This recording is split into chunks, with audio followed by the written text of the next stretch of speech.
के मारा।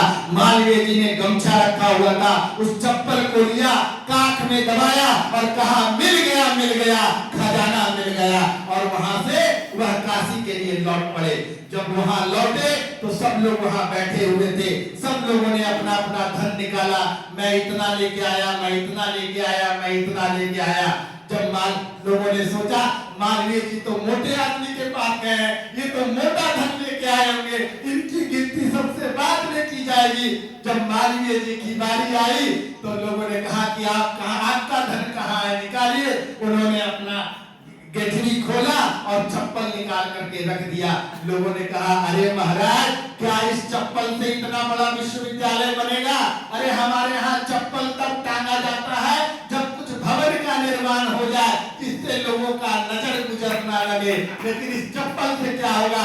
बोले तुम चिंता मत करो, देखना ब्राह्मण अपने दिमाग से काम लेता है। ब्राह्मण के पास सबसे ज्यादा बुद्धि है, वो बुद्धि और विवेक से काम लेता है। बोले पत्रकारों को बुलाओ, जितने पत्रकार हैं सबको बुलाओ। उन्होंने कहा ये पत्रकार आए और पत्रकारों के सामने उन्होंने कहा कि लखनऊ के नवाब की कल चप्पल की नीलामी होगी, जो सबसे ज्यादा बोली लगाएगा उसको जो है यह चप्पल दे दी जाएगी। जैसे गांधी जी का चश्मा, गांधी जी की छड़ी, मोदी जी का सूट आज नीलामी में बिक रही है, उसी प्रकार उसकी नीलामी की गई। और इतना धन, क्योंकि नवाबों के पास धन होता था, दिमाग नहीं होता था। ब्राह्मणों के पास धन नहीं है लेकिन बुद्धि है, जिसके कारण सभी पूजनीय होते हैं। वह पत्रकारों को बुलाया और बुला करके अगले दिन पेपर में छापा। नवाब ने कहा किसकी कितनी हैसियत है जो मेरे चप्पल को खरीद ले, जाओ जितनी बोली लगेगा उसका दुगना धन दे करके आना।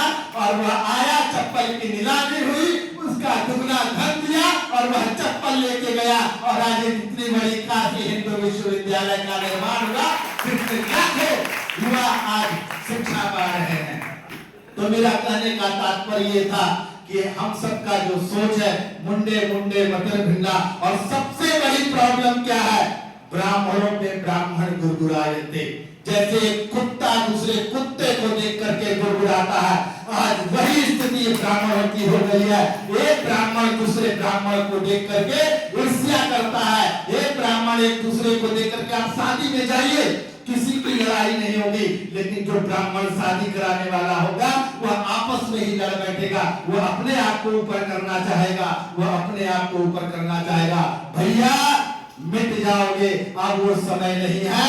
पूज्य गुरुदेव की कृपा से अब हम सब एकजुट होकर के और पूज्य गुरुदेव की छत्र छाया में आकर के, एक छाते के नीचे आकर के ब्राह्मण संयुक्त होकर के अपने अपने सारे भेद मिटा करके एक हो जाओगे, हमारी सारी बात मानी जाएगी और ब्राह्मण देश की नहीं पूरे विश्व में पूज्य होगा। नमो ब्राह्मण देवाय, गो ब्राह्मण हिताय च जगत हिताय कृष्णाय गोविंदाय नमो नमः।